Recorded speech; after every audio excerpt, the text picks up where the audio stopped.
Okay, so now we have audio. Sorry, those of you who are watching the video, but I think you'll pick up pretty quickly where we are. All right, so we have a student here who has, who's when he, you've got only one workbook showing, it's the one that we opened here, error traffic passenger statistics. But when you print workbooks 1, you get personal.xlsb. So now that you see the name, who can tell me what's going on with personal.xlsb?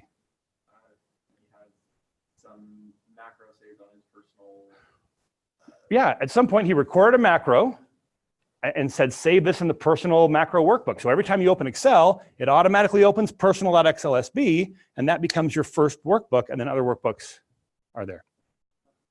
So it has to be, it doesn't have to be visible, it just has to be open. Okay, so let me go back here and print my Control-C. You go ahead and print workbooks.count.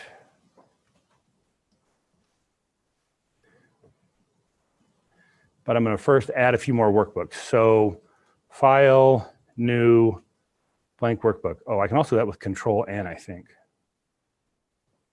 Yeah, book 3, book 4, book 5. So now I should have several workbooks open. I print the count now. I'm seeing I have a count of 6. Okay, so workbooks, I guess here in workbook 4, I'm going to try to draw a picture. All right, so insert a shape. I'm just going to try to insert a shape that makes me think about memory. Didn't really want it to be blue. Shape fill. Like, no, I want no fill.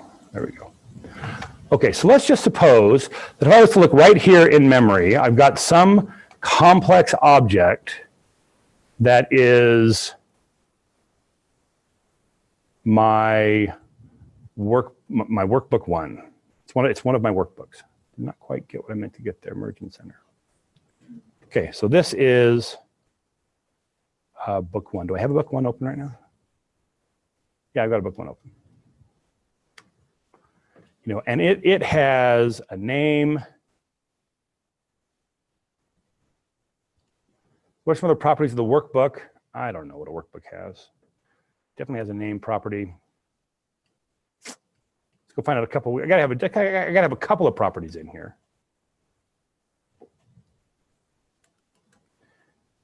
This workbook.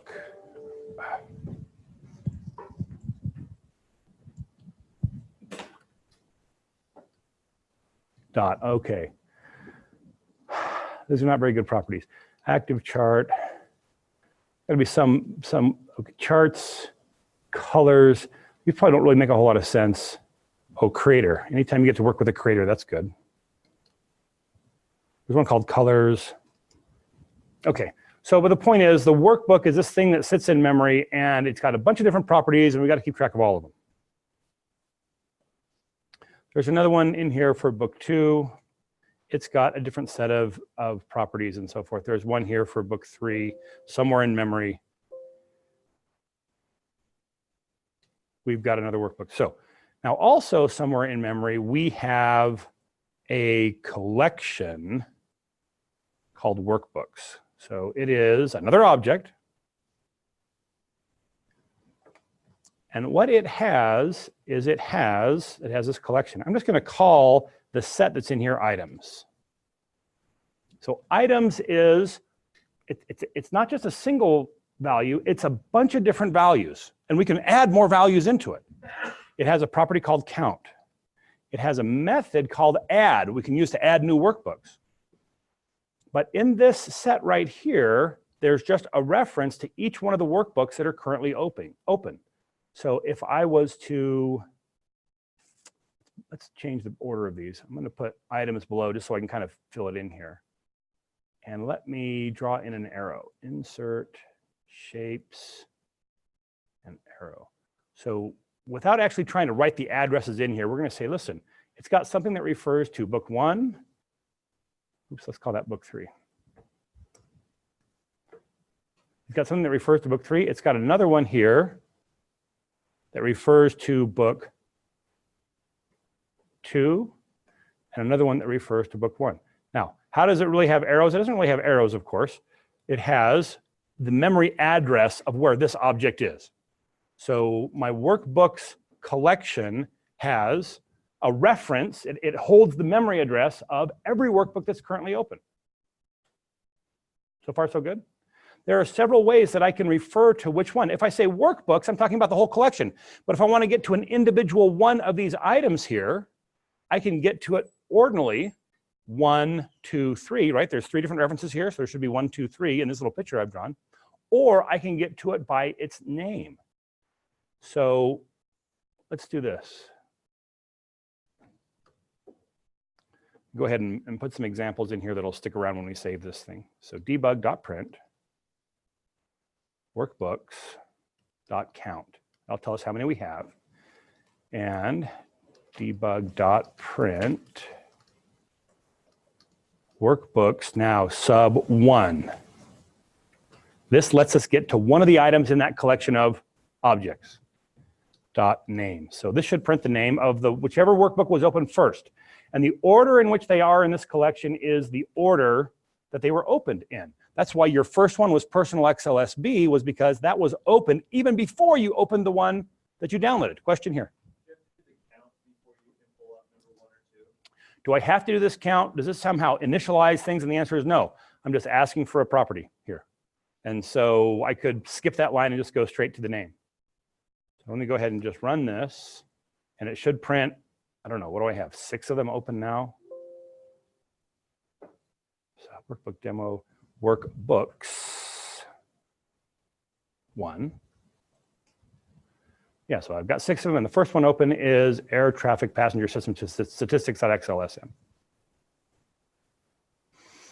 Whew. Okay. Are we feeling okay with this idea of the collection of workbooks? Any question here? Just kind of hold up on a scale of 0 to 5, 5 being you really get this, with your hand, just kind of show me how comfortable you're feeling with this workbook object, this workbooks collection.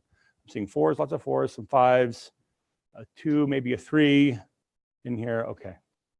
All right. So now, one of the great things about collections, you can say, listen, I've got a bunch of objects. Collections can have references to different kinds of objects, but our workbooks collection only holds a reference to workbooks.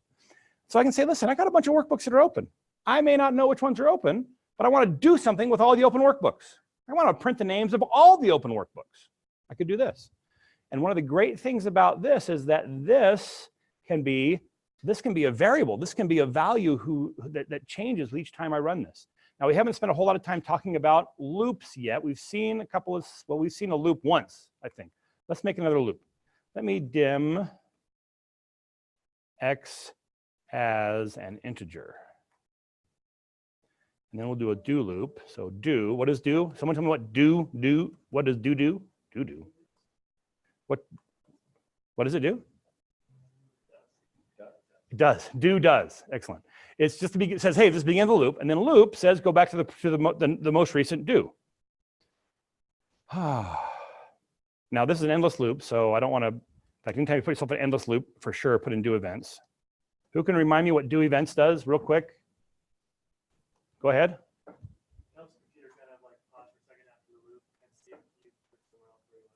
That was perfect, almost perfect. So you said it tells the computer to pause and listen to see if anything is trying to happen. You know, maybe we're trying to update the screen, maybe we're trying to interrupt the loop. That's what it does. So it doesn't wait till after the loop, it does it in each iteration of the loop. So we come through, as soon as we hit that statement, this will let us get out of this when I make an endless loop. Now, let's do this now. So x is an integer. What's the default value for integer variables? I'm not sure we talked about this. Every variable gets a default value. It's not true for all programming environments. Some programming environments, you say, give me a variable. It says, great, I'll allocate some memory to you. Here's the memory address. And whatever used to be there is still there. Like what happens when you close a program? You know, all the memory that used to be used by that program is now given back to the operating system to use for something else. But does it actually go and erase that program out of memory? No. It just, however it was there, it's still there. And then, you know, as we start allocating, so you could be there. So in some programming languages, if you don't initialize your variable, give it a value, you have no idea what's there. Could be anything. But in VBA, your variables get initialized. All numeric variables start off as, what do you hope they start at? They do, 0, yeah. And all string variables start at as a 0-length string. So that's nice. So it's already 0. But I'm going to write it in here just so you can see it for sure. So I'm going to say, oops, I missed x, dim x as integer. X equals 0. Now, x equals x plus 1. So we're going to start off here. We're going to say x is 0. It was already 0, but I'm writing it just explicitly so you can see it. So we come here, we hit the do, and it says, great, we're starting a loop. We get to this one, and it says x now is going to equal, oh, you know what, this idea, I don't think we've seen this idea before, and it can look a little confusing. Especially if when you're used to seeing the equal sign, you're thinking, oh, that's like a statement of equality. And, you know, if you're, tell me, you know, if you're a math major, you know, do we have any math majors here? Math minors? People who got an A, we got some math minors. What's wrong with this statement as an equation? So it'd be tough to solve, you know, here for x, you know, but we could probably do it. But the problem is that it couldn't ever possibly be true. You know, x is some value. How could it possibly equal 1 more than it equals? But this is not an assertion of equality. This is an assignment. And so what we're saying is take whatever's in the right-hand side and put it onto the left-hand side. Okay? So it looks a little strange when you're first seeing it, but you'll get very familiar with this as a really common programming thing. So right now, by the time I get, before I process this line, what is x? 0. So as we get here, we go, all right, we're going to try to assign whatever's on the right-hand side to what's on the left-hand side, and we're going to say, we got to figure out what's on the right-hand side first. So what is x? 0 plus 1. So that expression 0 plus 1 is 1. We assign that value into x. So before this line runs, x is 0. After this line runs, x is 1. Next time through the loop, we're going to give a new value to x. X is already 1. We're going to make it 2, and we're going to assign it back in here to x. So this is going to cause x to increment up by 1 each time it executes. So now, instead of printing workbook 1, I'm going to print workbook x. You see what we're doing here? So now it's going to print book number 1's name, then it will print book number 2's name, book number 3's name. In fact, I may print x as well. So I'll just put x, comma here in my print statement. So it'll print x, and then it will print the workbook, the name of that workbook in the set. I'm going to use F8 to run this so I can go one line at a time. Just pressing F8 repeatedly. Was that 6 there, or did it just show up?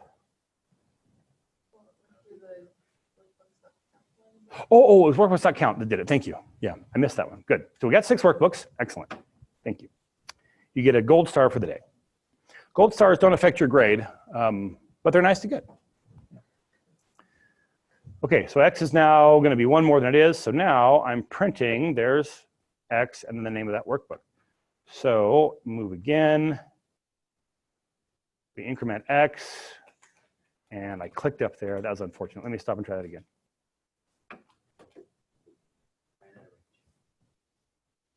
F8. There's 2.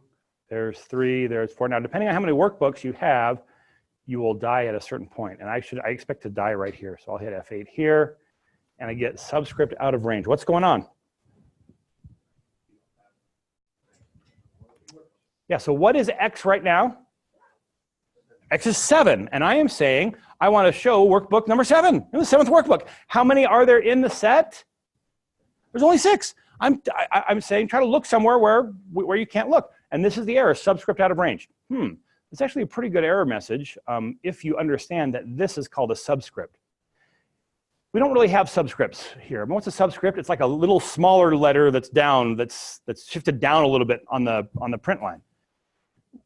We don't have that, but we might say that. You know, if we have 4 workbooks open, here's workbook sub 4. Right? We put the word workbook and a 4 right after it. Is that right? Yeah, workbook sub 4, workbook sub 5, workbook sub 6. But because we don't really have subscripts, what we do is we put them in parentheses. And so that really is a subscript. We're just saying workbook, which of all the work, what are we talking about? You know, number 7. And it's saying, sorry, that's out of range. What's the range? What's the valid range?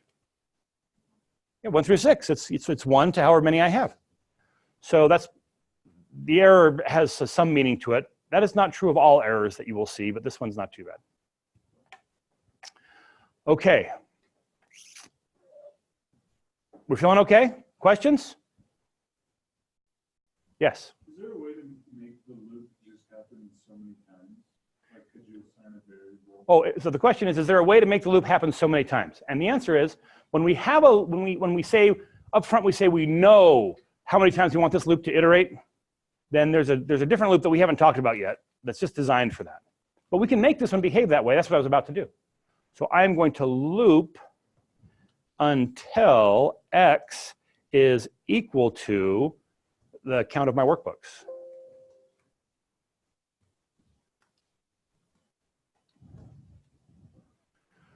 So when x gets to be 6, it will print the last one. I'm going to loop until this condition is true, until 6 is equal to workbooks.count. That will be true when x is 6, because that's what my workbook count is. And so now that should just now run and print all of those off without error. I feel good enough about it that I should be able to hit the play button, and it should just run and do that without erroring out. Question? Can you do a do until? Oh, yeah. We can put this exit clause either on the do or on the loop. But now that I've moved it up here, is it going to change? Is it only going to do 5 now or something? What do you think? Or will it have an error? No, it'll still behave exactly the same. The only difference between putting the exit clause on the do instead of on the loop is that if it's on the loop, the code inside is guaranteed to run once, because it never checks the condition until it's run. And then, because if you think logically, whether I put the exit condition here or here, they are right, nothing happens between them. From loop, where do I go? Right back to the do. There's no other code that executes in between those. And so it's exactly the same to put at the top or the bottom, except when it's at the bottom, it guarantees the code will run once. Now, I know there has to be at least one workbook open. Why? Yeah, this code isn't a workbook. And if there's not any workbooks open, this code isn't running. So I wouldn't worry about putting it at the bottom in this case, because sometimes you might say, oh, I'm not sure if the condition's met at all. You put it at the top. So either one works well for me. So question here, then one over here. What is the x comma in the debug print? Well, the question is, what is this x comma business all about? And the answer is, my print statement can take a comma-separated list of variables to print, or values to print. And so I'm printing whatever x's value is. That's why it prints the 1 here. And then I'm printing the name of workbook number 1. That's what prints this part. Next time we come through the loop, x gets incremented by 1, so it's now 2. I print 2, and then the name of whatever workbook number 2 is, and that's here. Question, oh, sorry, I promised someone over here. Question here. So could you write this thing on the end of the, like after workbooks, x.name, could you, like if you want to know how many worksheets are in the workbook, could you do like a comma worksheet? Oh, you want to see how many worksheets are inside this workbook? Yeah. Okay. This is actually, that's kind of smart. Let's do this. Let me go ahead and put a I'm going to put a string in here as another argument. So just a string literal inside quotes has sheets. Let's just do has, and then we'll put the number of sheets, and then we'll put another quote that says sheets. Okay, so this is going to say, what I'm trying to get this to say is air traffic passenger statistics.xlsm has 2 sheets. So this is going to be a reference to the workbook that I'm currently talking about. And the workbook has a method that returns to me the set of all worksheets. It's just called worksheets, but I'll say dot worksheets. That now gets me to the collection of all the worksheets in that workbook. And now how do I tell it how many there are? How do I ask it to tell me how many there are? Dot count. And so now that should print those all off and just show me how many worksheets are in each one. Has 2 sheets, has 1 sheets. Well, my grammar's not so good, but the code is excellent. Other questions? Question here. Could you just do like, instead of workbooks and then the x, could you just do worksheets and then x? Okay, so good question. So let me go ahead and, you mean just take this off, what will happen? Yeah? Yeah, but I think you did something before where you had like, the x right there. Yeah, we can. Let's run this. And I'll leave this example up there. I'll run this again and let's see what it does and see if we can figure out what's going on.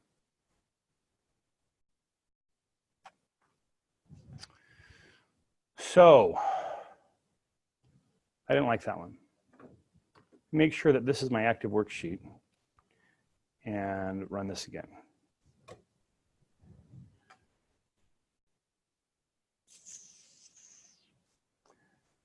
That's not what I expected to see.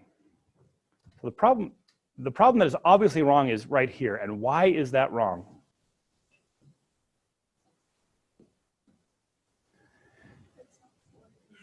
Yeah, I haven't told it which workbook to operate on here.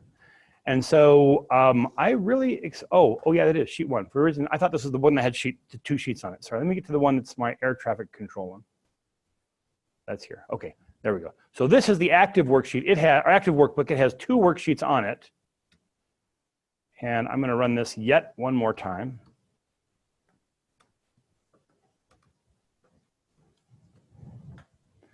And so now it's saying that they all have two sheets. And it's because if I don't tell it which workbook I'm talking about, it assumes I mean the active workbook. So this is getting the worksheets collection off the active workbook. So I definitely want to put this here in front of it. So this gets me to the workbook that I'm talking about. Almost everything we do in this class is going to deal with the active workbook or the workbook that's holding the code. But I want to at least expose you to this idea of being able to work with multiple different workbooks. Yeah, different, and it's a pretty common thing to do, to say, listen, I've got a workbook that's got my code, I've got to open up some other workbook, read some data out of it, close that workbook, open another workbook, read some data out of it, close that one, read some out of it. So you can refer to different workbooks. Now, one of the things that we can do with this workbooks collection is that we can, so I'll leave this example as it is, that's a pretty good example to there, is that we can refer to books not by number, but by their name. Debug.print workbooks, and then instead of the number, I'm going to say, in quotes, the workbook name, book 1. Now that seems like kind of a pointless line to print the name of the workbook name to book 1. I must already know what it is, but let's just, see that this works. And just for visual ease, I'm just going to put a line of equal signs above this so I can see that run. So now it's book 1, but how can I be sure that it's actually figured out that it actually really has read that name instead of just pulling it from here? I mean, it's actually referred to the workbook. How? Yeah, it's actually got the proper case for it. But it turns out workbook names, identifying a workbook by name is not case sensitive, because could I have two workbooks open with the same name if they had different case? No. Could I have two workbooks saved on my disk that have the same name with different case? Yeah, if they're in different folders, it could. Could I open both of those up in Excel at the same time? No. If you try to open up two workbooks with the same name, what does Excel say? Yeah, sorry, you can't have two workbooks open with the same name. And this is the reason, right? We have to be able to identify those workbooks by name. Okay, so let's do this. I'm going to add a little more complexity in here. Let me dim WB as an object. Okay, so remember, an object variable, all it does is it holds a reference to another object. And what I'm going to do here is I am going to say set WB equal to workbook 1. And then I will print WB.name.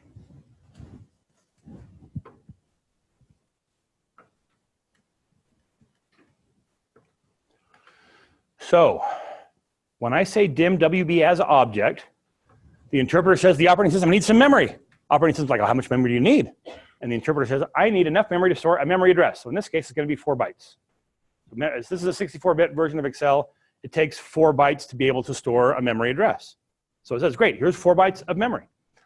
And then by using the keyword set, I am binding that variable onto this object. Another way of saying it is I'm saying, go figure out the memory address of where this object is and put that right into here. By the way, you can ask what the memory address of something is. Var PTR.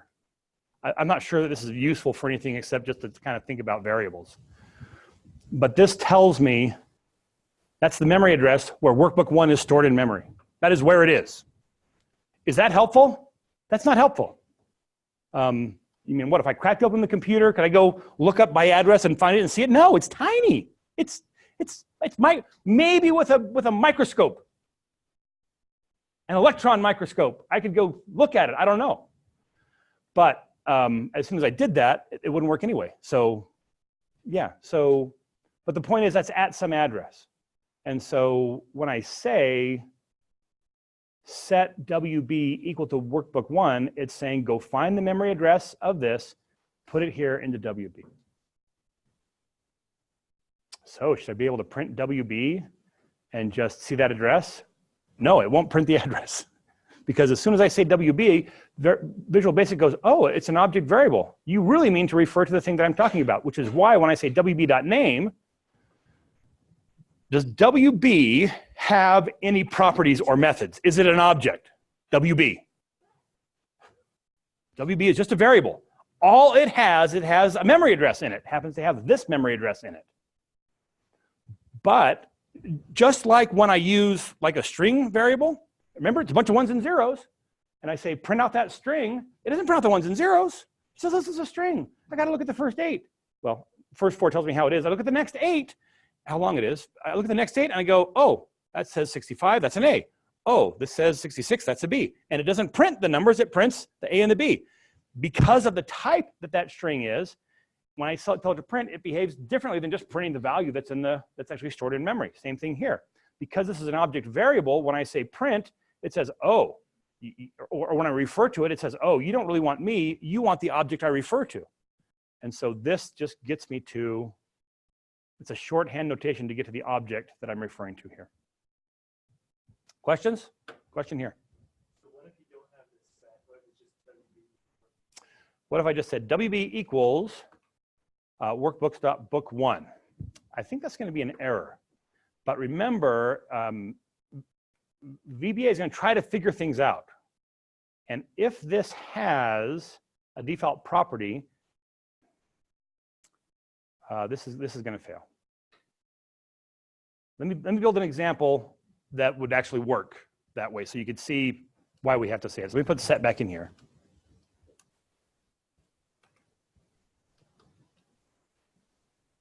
Let me dim RNG as an object, and then set RNG equal to active cell. Debug.print RNG.address. Okay, so that should print the address of the active cell, in this case B93, C93 there.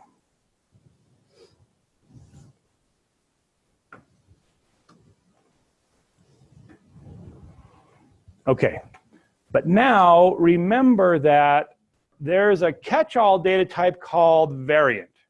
And variant says, look, I'll behave however you treat me. So instead of object, let me put variant here. And now instead of saying set, I'm just going to say RNG equals. And then let me print RNG.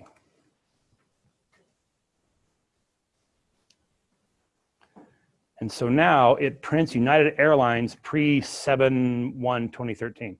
What has it done here? Print the value of the cell.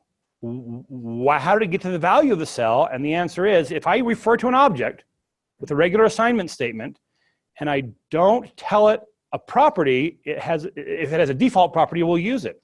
And the default property for a range object is the value. So it just looks at this and thinks you're talking about the value, not talking about the object itself. So I need to keep the keyword set here to actually say, I am binding an object variable on to an object. That's a comment on how fun that is. It's my text message sound. We'll just quiet that. Turn it on for an hour. 1 hour. Okay. But, hey, let's do this. It turns out there's an analogous keyword that's optional that you can put on any variable assignment. So you can say set when you're binding on an object. If you're just doing a regular assignment, you can just say let. And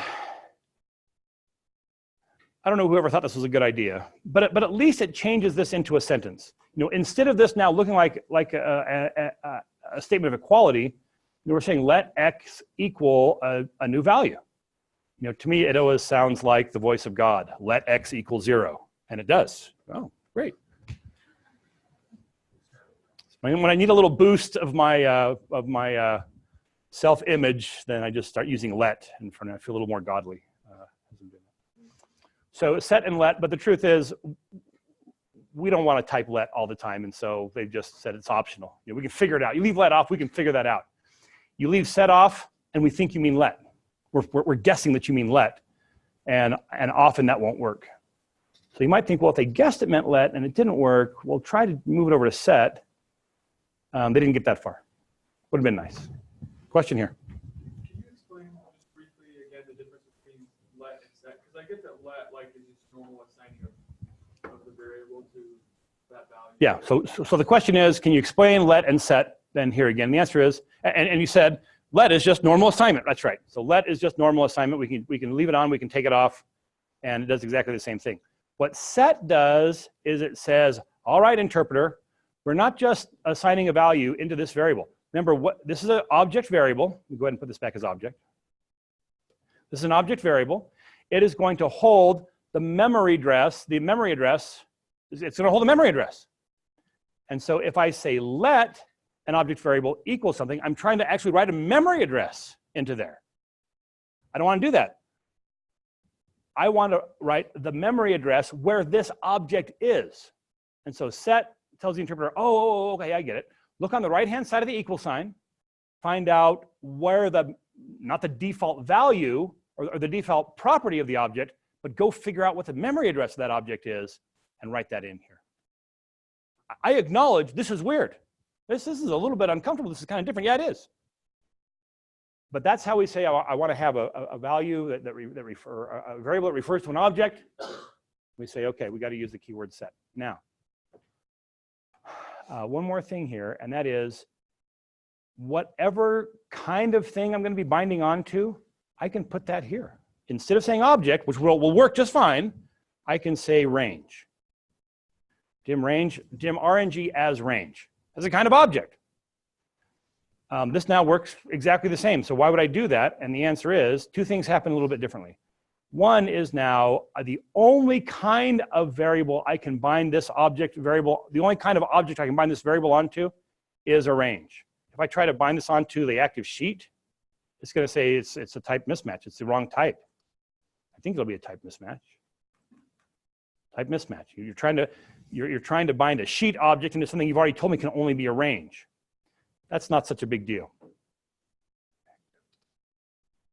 The real big deal is that I can now say range dot, and as soon as I say the dot here, it knows I've got to be talking about a range object. And so I now get my IntelliSense help while I'm programming to see what are my options here.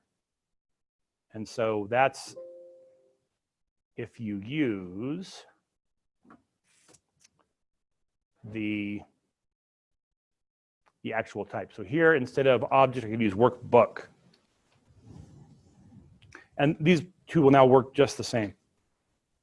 But it's now just a little bit more convenient for me.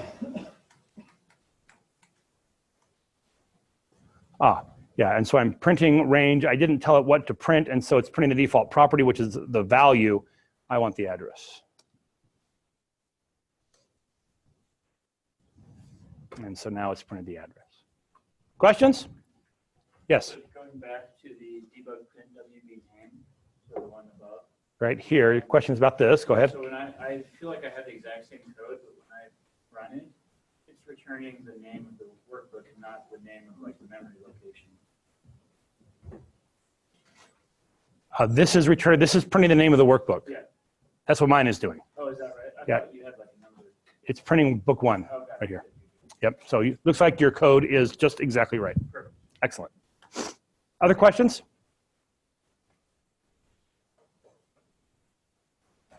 Okay, let's do this. Let's suppose I want to close some of these workbooks that I have open. Let's make another procedure for this one. We got enough happening in that one. Sub close workbooks.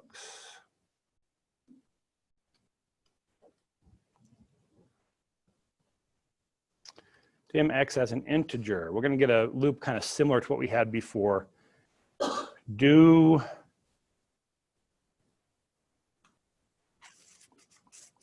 loop until x equals workbooks, or let's do till x is greater than workbooks, greater than or equal to workbooks dot count.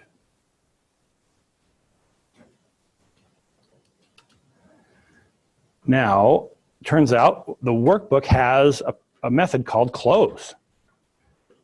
So I'm going to say workbooks sub x dot close. X equals 1. Let's do x equals 0 like we did before. Just inside my loop, x equals x plus 1 and a do events.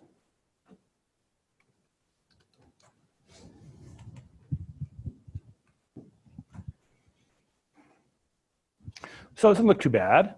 We're going to come in here. X is going to be 1. We're going to close workbook 1. X is going to be 2. We'll close workbook 2. X is going to be 3. We'll close workbook 3. Let's do this one thing here. Close. Now, we have a parameter here called save changes. And I'm going to just say false on this. So I'm passing this method, I'm passing this close method a value. The parameter is save changes, and I'm saying false, which means it's going to close the workbook without saving the changes, which means I better save the changes myself just in case I accidentally close the workbook I'm working on. One time I was teaching a class for like some company in California. It was before I was a professor. I was teaching this stuff commercially. And we were just showing how to record a macro. We just learned how to record a macro and assign a shortcut key. And we kind of got to something like this. And I was like, all right, let's write this code that will automatically save the workbook that you're working on. Close it and save it, without prompting you. And so you put true there, which is, you put true there, whatever. And I had a student who's all, hey, how would you change this code so it would close the active workbook without saving the changes, without prompting the user? Close the workbook, don't save the changes, don't prompt the user.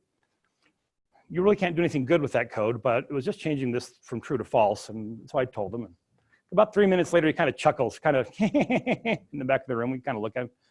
What? He says, well, I just made a macro that closes the active workbook without saving the changes, without prompting the user, and I assigned a shortcut key to it. Can you guess the shortcut key assigned? Control S. See, your deviant minds went there right straight away. Just like him. We kind of gave a courtesy laugh like that, and we moved on. And the class lasts all day. About an hour later, hey, let's break for lunch. Everybody save your work. And he goes, what? Oh. Even though it was a totally different workbook, because that workbook that he was working on was still open, when he pressed Control S, it activated that macro. We had a little better laugh. I got to move on. Okay, so we're gonna close workbook 1, then we're gonna close workbook 2, we're gonna close workbook 3 until x is either equal to or greater than the count. That should close everything, shouldn't it? It's gonna iterate across all my workbooks and close them. Let's run it and see what happens. I'll make sure I save my code, because I think it's probably gonna close it. Okay, looks like it ran, no error. Oh, yeah, actually, that was kind of bad, because it closed the first workbook. What happened to the code that I was running? It stopped the code because it closed the workbook that had the code in it. Good thing I saved it. Okay, let's bring that back and modify so we can make that example, make it be a little more meaningful. Alt F11. Okay, so let's do this. Let me go ahead and. Oh yeah, I like it. Let's do this. Oh, now it's the last one. Oh, so it'll run just like this. This will be fine. Okay. Now I think it'll work. Okay, so the point was that this used to be book number 1. Now it's book number 6, I think, for me. Let's just quickly take a look. workbooks 6 dot name. Yeah, so it's now workbook 6. So now workbook 1 is probably actually book 1. Okay, so now I'll run this and see what we get. Okay, looks like it ran with no errors. It closed some workbooks. It closed 1, 3, 5. Oh, and this is 6. It closed 1, 3, and 5. It left open 2, 4, and 6.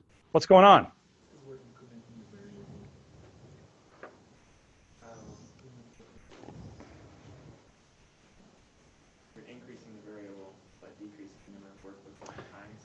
Okay, yeah, so let's think about what happens here. So so x equals 1, the first time I hit this, we close workbook number 1.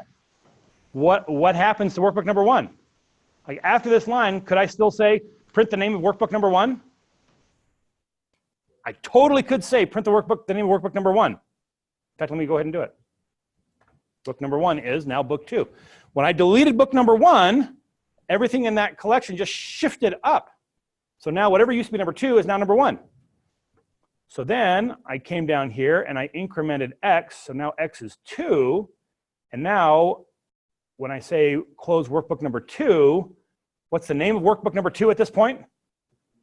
Yeah, it's book number 3. Because book number 2 shifted up into book number 1. So you got to be a little careful. You got to understand really what's happening with the collection when I do that. So what if I really wanted to close them all? Yeah. Don't close X, just close 1. In fact, I don't need X anymore at all. I'm just going to continue until workbook.count equals 0. This is a little bit weird because it'll actually close before it does this because it'll finally close that last workbook, which will kill the code.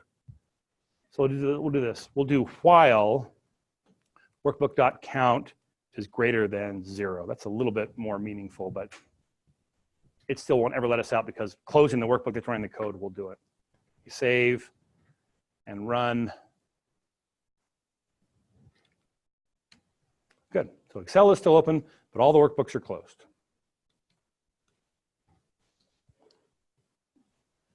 And I didn't save any of them. Okay, questions? Let's move on to some different objects. The whole reason that I opened up this worksheet is because it has some charts on it. So we've got 6 charts on here. So we've seen so far about, oh, you know what? I want to do a little bit more with the workbooks, and then we'll move on. So collections, not all collections, but most collections have an add method. Add workbooks. So workbooks. So workbooks.add. The collection, the object is called workbooks. It's a collection. Collection means it's just holding references to other objects. And collections always have a count property. They almost always have an add property and a remove property. And depending on what specific collection is, the guy who made it might go, oh, you know what, we don't want you removing workbooks or something, and so use close instead. But this should now add a workbook. How will it know which workbook to open when I say workbooks.add? No, I don't tell it. If I want to open a particular one, I say workbooks.open. It has an open method to open a workbook. And then I would tell it the path. Workbooks.add is just going to make a new one. Yeah. So we run this, and I'm adding workbooks. 7, 8, 9, just adds a workbook. But here now is the first time that we've seen a new idea about a method. And so if you've just kind of been coming along thinking, I totally get this stuff, here's something new. Methods do something. Every method does something. Some methods, when they're done doing something, they send a value back to where it was called from. And that's what this one does. Add is going to it's going to make a new workbook in memory somewhere, and it's going to send the memory address back of where it was made. So let me dim WB as a workbook, and let me set WB equal to workbooks.add. And then I'll say wb.save.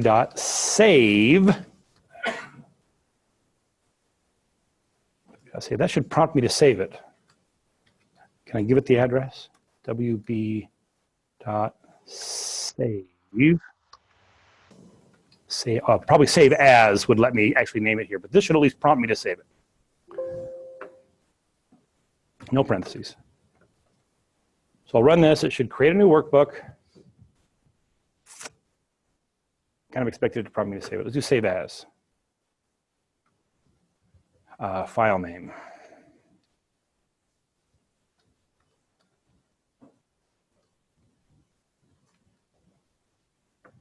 Let's see if that will give it a name. Yeah, so it's named it here, WB new XLSX. What will happen if I try to run this procedure again? Yeah, it won't override it. So here, we're going to create a new workbook, and I'll have two workbooks open. Right? I'll have WB new open. I'll have another one open, book 12 or whatever it is. And then I'll try to save it with the name of an existing workbook. Should cause an error.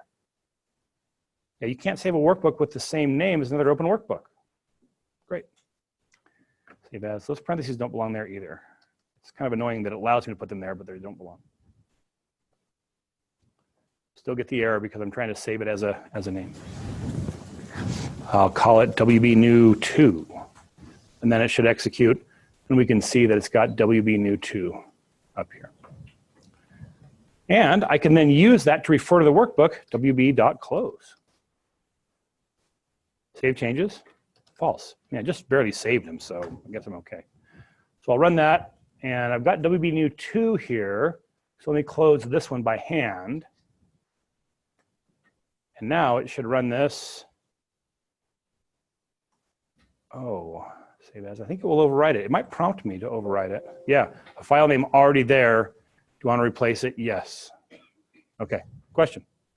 Is there a way to have, when you do save as, like have it pull up the box where you enter a new file instead of like? Oh, yo, could we, the question is, could we make this prompt the user for where to put it? The answer is yes, and we're going to do that later in the course. It's a little more complicated than just setting a, like saying ask the user true or something and it would display it. We have to control that ourselves, and then once we get the name, use it in the save as method. Okay, so one more little trick here and then we'll move on. So you'll notice that when I run this, this message is coming up. Are you really sure you want to do this? Well, yeah, I wrote a program to do it, so I should hope that I'm sure that I want to do it. But by default, these little alerts that Excel would normally put up for a regular human doing this, it still does, unless you say, I want to not display the alerts. Okay, so now let's think about this. What kind of object do you think has a property about whether I should display the alerts or not? I think it's a work, I think it's a cell. It's like for all of Excel, just turn off all the alerts. Yeah, there's actually an object for Excel itself, and that's just called application. Application dot display alerts equals false. And so now it'll just do that without prompting. It's overriding that existing one without prompting me, are you sure you want to do this? By the way, that does not turn off all alerts. So if I come here and try to save this one, by hand, if I try to save it, it'll still prompt that alert. It's only the alerts that would happen while the code's running. And then it turns back on at the end of the code run. Does it matter where you put that line of code? Display alerts. So the question is, does it matter where you put it? And the answer is, as long as you put it before the line that would show the alert, it'll be okay. Because it turns it off until I turn them back on again. How would I turn them back on again? Yeah, just application.display alerts equals true somewhere else, and that would turn them back on. But they turn back on when it hits the end, not the end sub, but when it gets to the end of this block of code running, because it could call other procedures and so forth. But when it finally is done running, then the display alerts will come back. Okay, let's look at, I'm just going to try to give you another example on the same idea. So let's make a sub procedure called, no. called add worksheet.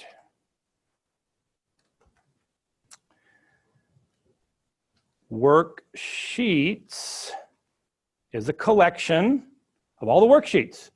In which workbook? Active workbook, if I haven't told it any other one. So right now my active workbook is book number 14. Dot add, this is gonna make a new worksheet. Here's proof. So here's sheet 1 down there. I'm gonna go ahead and run this.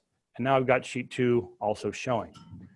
Just like the workbooks.add, this returns a reference to the worksheet that was just created. So to make this clear, so I could say make a new variable called WS as an object variable and say set WS equals to this, and now I have a reference set and I can do a bunch of things with it. But sometimes I only want to do one thing with that. All I want to do is change the name. A lot of work to make a variable, bind it onto it, just so I could use that in every variable name to change the name of it. But I can come in here and say worksheets.add.name equals revenue. Because everything up to here evaluates to the newly created worksheet, I can call a method of this newly created worksheet, refer to a property of this newly created worksheet. And what I'm going to do, I'm just going to put a new value into the name property of that newly created worksheet. I'll run it once, it creates the sheet and calls it revenue. Of course, if I try to run it again, it'll be a problem because it'll make a new sheet and try to name it revenue, and that would cause an error. Go ahead. We're just going to assume that it's just going to add that to the active sheet, or?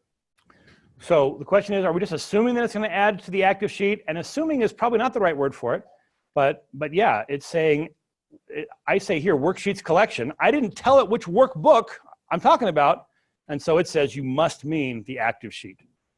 So it's not assuming it, but it's saying you didn't tell me which one, and so I'm going to put it in the active workbook. It's going to go into the active workbook. Yeah. Okay, let's do something actually useful with this. What I'd like to do I still have it open? Yeah, my air traffic passenger is still open. If you've closed your air traffic passenger, then you don't have any of the code up that we've been doing, but get it back open. And what I would like to do now, so we've seen work books, we've seen worksheets, we've even played a little bit with ranges as different kinds of objects. Now let's take a look at how do we access these charts. So sub chart demo.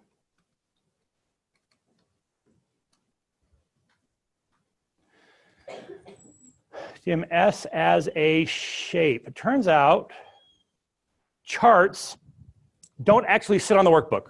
Shapes sit on the workbook, and charts are inside of shapes.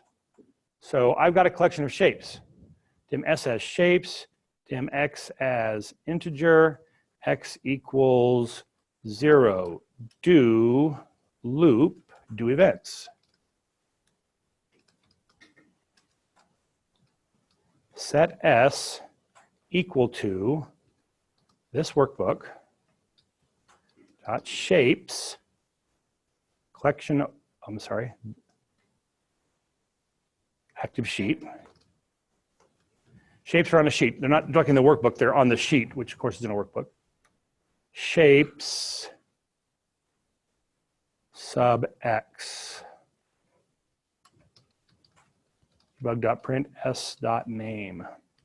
Shapes have names. And we'll see what the names of these shapes are. Oh, that would be an endless loop because I didn't ever increment x. X equals x plus 1.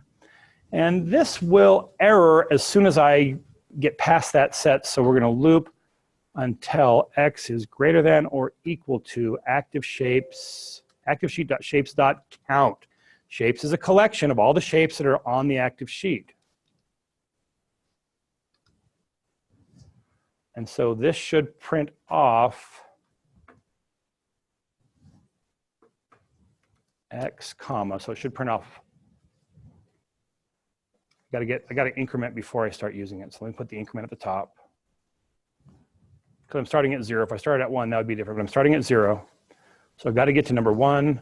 We're going to set S onto the active sheet, shape number 1. We're going to print 1 and then the name of that shape.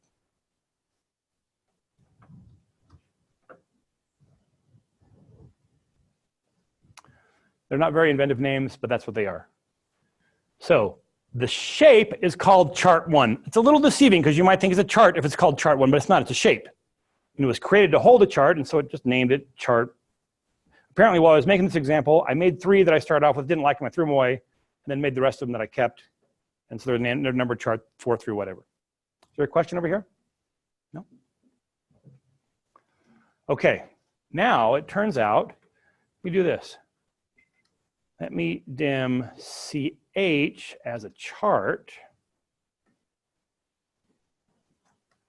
And I will set CH equal to the shape that I just bound S onto, dot chart.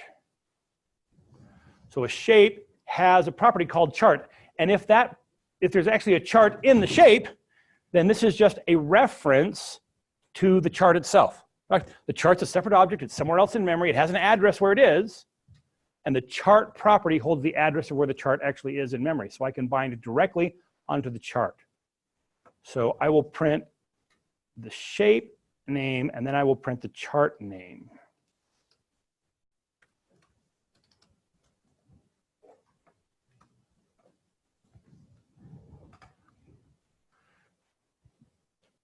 Again, the names aren't that interesting, but there we go. But now that I have a reference to the chart, what I really want to see is I want to print the title of the chart. So instead of the name, forget the name, I'm going to print the title. So let's find out what the title of the chart is. CH dot, and go find the title. Someone tell me what property holds the title. Oh, there it is, chart title. I must have looked an hour to find the property for the title of the chart because I thought surely it was title something. But it's chart title. Now, the truth is, when you get to a property like this, you may not be sure if you're to the actual end property or if this is an object that has properties itself. And so something you can do is when you get there, you can just check by hitting a dot. Hit the dot, and if anything shows up, there's more. I'm not to the end level object, the end property yet. Oh, so the chart title is a property of the chart, but it is itself an object that has properties as well. So there's a caption, there's characters, I think there's a text property. Text will actually get me to the text that's showing on that title. So now if I run this, it is showing me the actual titles of those charts. Now, let me go ahead and leave that code where you can see it.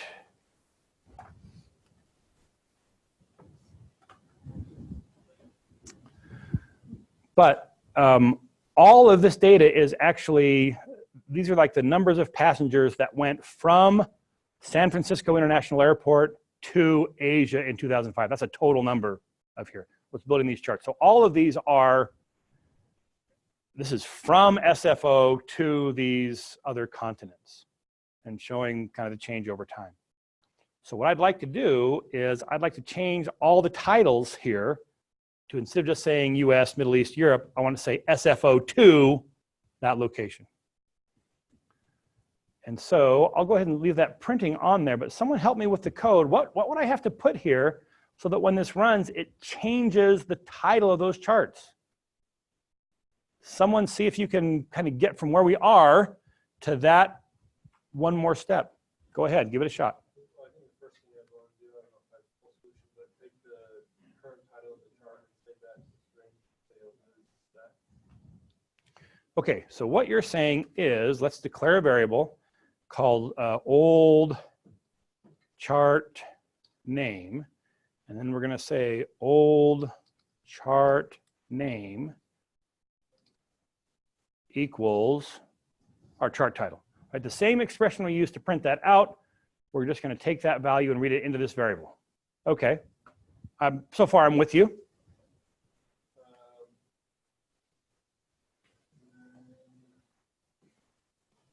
I guess, I don't know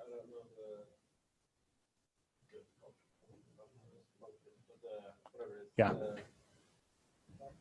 Property, yeah. So what's the property? How do we get to the actual title? How do we get to the title of that chart? Yeah, it's right here, right?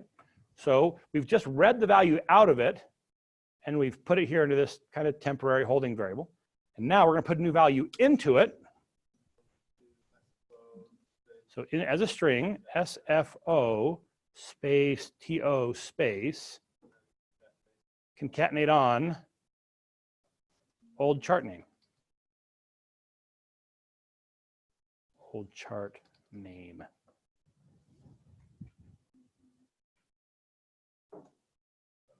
What do you think? Looks pretty good to me, but what do I know? Let's give it a shot. Let me run this, and we'll just see, does it actually change these chart names? Excellent. Ran through and changed those, SFO to US, SFO to Middle East, SFO to South America. By the way, what would happen if I ran this code again? Yeah, SFO to US. That sounds like so much fun, I'm gonna do it. You can do it again. Ooh. So we need to be careful, you know, that we don't multiple times. I actually took a flight that was SLC to Atlanta. We took, it was a red-eye flight, like midnight or so we took off. It was a Lockheed L-1011, huge plane. You know, it's like 7 seats across, big plane. There's almost no one on the flight. I had 5 seats to myself, and I was looking forward to sleeping. We took off, and we were in the air for maybe 3 or 4 minutes. How long before the landing gear goes up? 3, 4, 5 minutes, something like that. And the landing gear goes up, and then there's like a sound that you don't expect. It was like, you know, and several, you know, folks taking the red eye are quite often very experienced flyer, as I was. And several heads kind of came up over the seats and looked around. And we're all looking at each other, just verifying that that sound we just heard was not normal.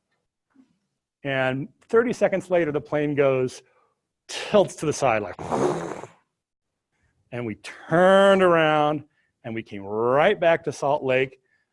We landed, and you know how you land. Like you land and then it's kind of a gentle thing to slow down. No, we landed and it was like the seat belts were holding us in our seats while we were stopping.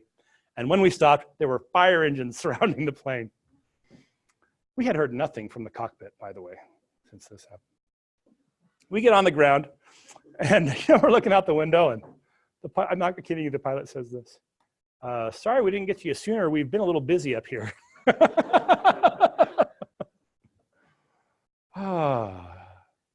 He said when the landing gear came up, we lost all of our hydraulic fluid.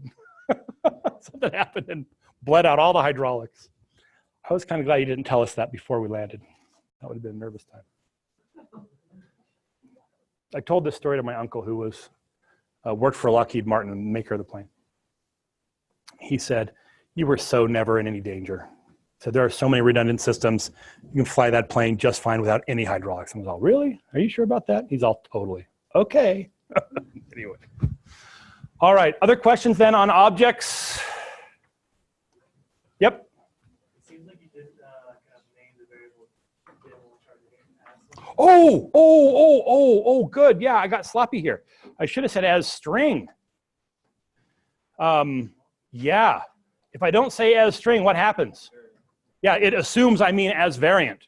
And remember, variant has some overhead, 22 bytes of overhead, but it'll behave just like. By the way, did we need to do this old chart business here? What we could have done is just said it's going to be SFO plus what it currently is, and that would have done exactly the same thing. All right, folks, class dismissed. I will see you on Wednesday.